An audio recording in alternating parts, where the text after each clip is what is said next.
एक बार एक व्यक्ति ने महान सुकरात से पूछा कि सफलता का रहस्य क्या है। सुकरात ने उस इंसान को कहा कि वह कल सुबह नदी के पास मिले, वहीं पर उसे अपने प्रश्न का जवाब मिलेगा। जब दूसरे दिन सुबह वह व्यक्ति नदी के पास मिला तो सुकरात ने उसको नदी में उतरकर नदी गहराई की गहराई मापने के लिए कहा। वह व्यक्ति नदी में उतरकर आगे की तरफ जाने लगा। जैसे ही पानी उस व्यक्ति के नाक तक पहुंचा, पीछे से सुकरात ने आकर अचानक से उसका मुंह पानी में डुबो दिया। वह व्यक्ति बाहर निकलने के लिए झटपटाने लगा, कोशिश करने लगा, लेकिन सुकरात थोड़े ज्यादा स्ट्रॉन्ग थे। सुकरात ने उसे काफी देर तक पानी में डुबोए रखा। कुछ समय बाद सुकरात ने उसे छोड़ दिया और उस व्यक्ति ने जल्दी से अपना मुंह पानी से बाहर निकालकर जल्दी जल्दी सांस ली। सुकरात ने उस व्यक्ति से पूछा, जब तुम पानी में थे तो तुम क्या चाहते थे? व्यक्ति ने कहा, जल्दी से बाहर निकलकर सांस लेना चाहता था। सुकरात ने कहा, यही तुम्हारे प्रश्न का उत्तर है।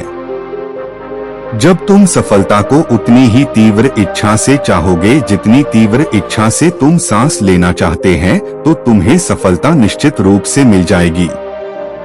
2 अभ्यास का महत्व। प्राचीन समय में विद्यार्थी गुरुकुल में रहकर ही पढ़ा करते थे। बच्चे को शिक्षा ग्रहण करने के लिए गुरुकुल में भेजा जाता था। बच्चे गुरुकुल में गुरु के सानिध्य में आश्रम की देखभाल किया करते थे और अध्ययन भी किया करते थे। वरदराज को भी सभी की तरह गुरुकुल भेज दिया गया।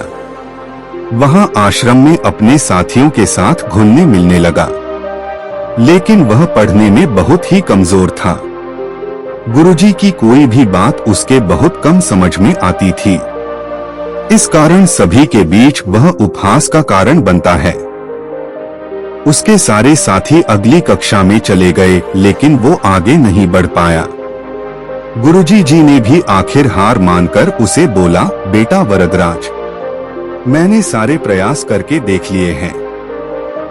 अब यही उचित होगा कि तुम यहाँ अपना समय बर्बाद मत करो। अपने घर चले जाओ और घर वालों की काम में मदद करो। वरदराज ने भी सोचा कि शायद विद्या मेरी किस्मत में नहीं है और भारी मन से गुरुकुल से घर के लिए निकल गया। दोपहर का समय था। रास्ते में उसे प्यास लगने लगी। इधर उधर देखने पर उसने पाया कि थोड़ी दूर पर ही कुछ महिलाएं कुएं से पानी भर रही थी। वह कुएं के पास गया।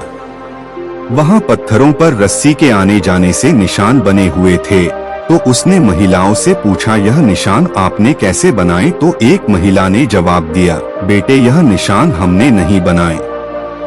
यह तो पानी खींचते समय इस कोमल रस्सी के बार बार आने जाने से ठोस पत्थर पर भी ऐसे निशान बन गए हैं। वरदराज सोच में पड़ गया। उसने विचार किया कि जब एक कोमल से रस्सी के बार बार आने जाने से एक ठोस पत्थर पर गहरे निशान बन सकते हैं, तो निरंतर अभ्यास से मैं विद्या ग्रहण क्यों नहीं कर सकता। वरदराज ढेर सारे उत्साह के साथ वापस गुरुकुल आया और अथक कड़ी मेहनत की। गुरुजी ने भी खुश होकर भरपूर सहयोग किया। कुछ ही सालों बाद यही मंदबुद्धि बालक वरदराज आगे चलकर संस्कृत व्याकरण का महान विद्वान बना, जिसने लघु सिद्धांत कौमुदी, मध्य सिद्धांत कौमुदी, सार सिद्धांत कौमुदी, गीर्वाण पद्मंजरी की रचना की। दोस्तों, अभ्यास की शक्ति का तो कहना ही क्या है। यह आपके हर सपने को पूरा करेगी। अभ्यास बहुत जरूरी है, चाहे वो खेल में हो या पढ़ाई में या किसी और चीज में। बिना अभ्यास के आप सफल नहीं हो सकते हो। अगर आप बिना अभ्यास के केवल किस्मत के भरोसे बैठे रहोगे तो आखिर में आपको पछतावे के सिवा और कुछ हाथ नहीं लगेगा। इसलिए अभ्यास के साथ धैर्य, परिश्रम और लगन रखकर आप अपनी मंजिल को पाने के लिए जुट जाएं। 3 अभिनव बिंद्रा। जिद और जुनून। ओलंपिक में भारत को गोल्ड मेडल मिलने से हर भारतवासी खुशी से झूम उठा। बिंद्रा की जिद और जुनून ने उन्हें इस मुकाम पर पहुंचाया है। बैंकॉक में हुए वर्ल्ड शूटिंग चैंपियनशिप में बिंद्रा की टीममेट रही इंटरनेशनल शूटर श्वेता चौधरी ने कहा कि बिंद्रा ने जो कहा वह कर दिखाया। श्वेता मामूली अंतर से ओलंपिक टीम में जगह बनाने में नाकाम रही। श्वेता ने बताया कि बिंद्रा ओलंपिक गोल्ड के लिए पिछले 4 साल से अनवरत मेहनत कर रहे थे। बिंद्रा ने जो कहा वह कर दिखाया। ऐसे बदली दुनिया। श्वेता बताती हैं कि एथेंस ओलंपिक के बाद अभिनव के व्यवहार में चेंज आया। एथेंस ओलंपिक में पदक हासिल न करने के बाद ही उन्होंने निश्चय कर लिया था कि वह अगला मौका बीजिंग ओलंपिक नहीं गंवाएंगे। एक स्मरण सुनाते हुए श्वेता ने कहा कि बैंकॉक में वर्ल्ड चैंपियनशिप के दौरान जब भारतीय टीम के अन्य शूटर शाम को शहर घूमने गए थे, बिंद्रा जिम में एक्सरसाइज कर रहे थे। शायद अभिनव को एथेंस ओलंपिक में पदक नहीं जीतने का सदमा ऐसा लगा कि उनके व्यवहार में काफी परिवर्तन आ गया। उसके बाद से वह रिजर्व रहने लगे। इसके पहले वह साथियों के बीच आकर हंसी मजाक करते थे। इसके बाद वह लगातार विदेशों में जाकर प्रैक्टिस करते रहे। श्वेता ने बताया कि बिंद्रा ने स्वयं ही अपने लिए प्राइवेट कोच, पैथोलॉजिस्ट व फिजियो नियुक्त किया था। इसके बावजूद छोटी प्रतियोगिताओं में उनके मेडल न जीतने पर कई बार उनकी आलोचना भी हुई, परंतु उनको जानने वाले जानते थे कि अभिनव में वह क्षमता है जो वक्त आने पर बड़ी प्रतियोगिता में अवश्य दिखेगा। उनका टारगेट ओलंपिक ही था। 4 भारत रत्न प्राप्त डॉक्टर एपीजे अब्दुल कलाम का जन्म 15 अक्टूबर 1931 को तमिलनाडु के एक गांव धनुषकोडी में हुआ था। इनके पिता मछुआरों को किराए पर नाव देते थे। कलाम ने अपनी पढ़ाई के लिए धन की पूर्ति हेतु अखबार बेचने का कार्य भी किया। डॉक्टर कलाम ने जीवन में अनेक चुनौतियों का सामना किया। उनका जीवन सदा संघर्षशील रहने वाले एक ऐसे व्यक्ति की कहानी है जिसने कभी हार नहीं मानी तथा देशहित में अपना सर्वस्व न्योछावर करते हुए सदा उत्कृष्टता के पथ पर चलते रहे। 71 वर्ष की आयु में भी वे अथक परिश्रम करते हुए भारत को सुपर पावर बनाने की ओर प्रयासरत थे। भारत रत्न डॉक्टर अब्दुल कलाम भारत के 11वें राष्ट्रपति बने। वे भारत रत्न से सम्मानित होने वाले तीसरे राष्ट्रपति हैं। भारत के मिसाइल कार्यक्रम के जनक डॉक्टर कलाम ने देश को अग्नि एवं पृथ्वी जैसी मिसाइलें देकर चीन एवं पाकिस्तान को इनकी रेंज में लाकर दुनिया को चौंका दिया। एक बार एयरफोर्स के पायलट के साक्षात्कार में 9वें नंबर पर आने के कारण कुल 8 प्रत्याशियों का चयन करना था। उन्हें निराश होना पड़ा था। वे ऋषिकेश बाबा शिवानंद के पास चले गए एवं अपनी व्यथा उन्हें सुनाई। बाबा ने उन्हें कहा, बाबा शिवानंद का कहने का अर्थ यह था कि असफलता से निराश होने की आवश्यकता नहीं।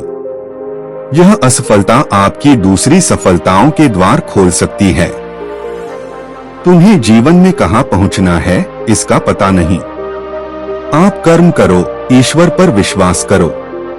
डॉक्टर कलाम का जीवन हर उस नवयुवक के लिए आदर्श प्रेरणा स्रोत है जो अपने जीवन में एक असफलता मिलने पर ही निराश हो जाते हैं। डॉक्टर कलाम ने अपने सारे जीवन में निस्वार्थ सेवा कार्य किया।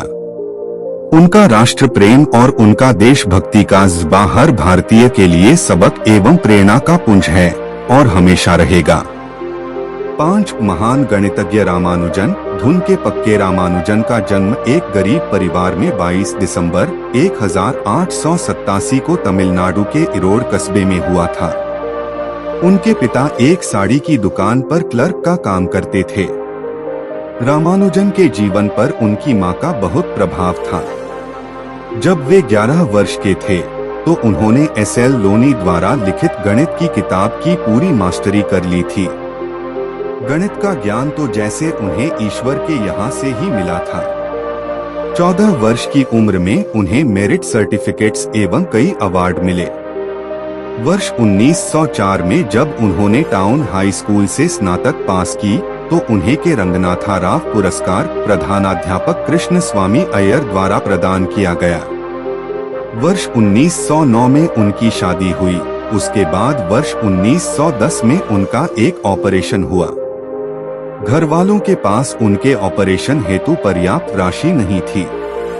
एक डॉक्टर ने उनका मुफ्त में यह ऑपरेशन किया था। इस ऑपरेशन के बाद रामानुजन नौकरी की तलाश में जुट गए। वे मद्रास में जगह जगह नौकरी के लिए घूमे। इसके लिए उन्होंने ट्यूशन भी किए। वे पुनः बीमार पड़ गए। इसी बीच वे गणित में अपना कार्य करते रहे। ठीक होने के बाद उनका संपर्क नेल्लौर के जिला कलेक्टर रामचंद्र राव से हुआ। वह रामानुजन के गणित में कार्य से बेहद प्रभावित हुए। उन्होंने रामानुजन की आर्थिक मदद भी की। वर्ष 1912 में उन्हें मद्रास में चीफ अकाउंटेंट के ऑफिस में क्लर्क की नौकरी भी मिल गई। वे ऑफिस का कार्य जल्दी पूरा करने के बाद गणित का रिसर्च करते रहते। इसके बाद वे इंग्लैंड चले गए। वहां उनके कार्य को खूब प्रशंसा मिली। उनके गणित के अनूठे ज्ञान को खूब सराहना मिली। वर्ष 1918 में उन्हें ट्रिनिटी कॉलेज कैम्ब्रिज का fellow of Trinity college Cambridge चुना गया। वह पहले भारतीय थे जिन्हें इस सम्मान पोजीशन के लिए चुना गया। बहुत मेहनती एवं धुन के पक्के थे।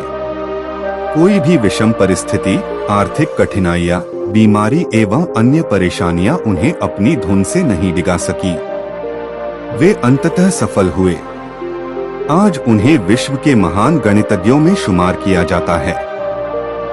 32 वर्ष की छोटी उम्र में ही इस प्रतिभाशाली व्यक्ति का देहावसान हो गया। दुनिया ने एक महान गणितज्ञ को खो दिया।